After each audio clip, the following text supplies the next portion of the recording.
Kung problema mo sa bubong mo katropa, meron akong solusyon dyan. Ito, napakahusay ito na produkto. Kung gusto mo ito, yan. Nung nagdaang mga bagyo, maraming nabagsakan ng sanga kasi signal number 5 dito sa norte. Kaya ito yung ginamit ko, napakahusay ito. Kaya kung minsan umuulan ng malakas, pero medyo panatag ang loob ko pag meron to.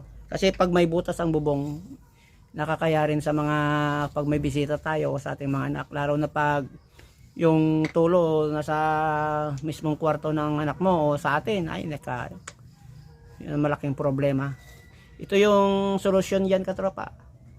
Kung gusto mo to, napakamura lang sa TikTok to. Napakagandang gamitin dyan. Spray mo lang ganyan, ganyan mo lang. Ayan.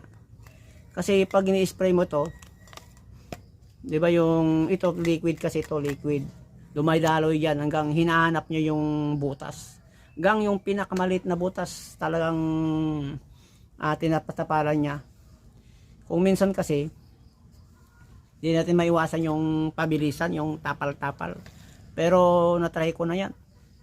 Pagdaan na mga buwan yan, nabibitak yan, nakakaroon din ng tulo yan, kasi yung tubig liquid yan, hinahanap nyo yung butas.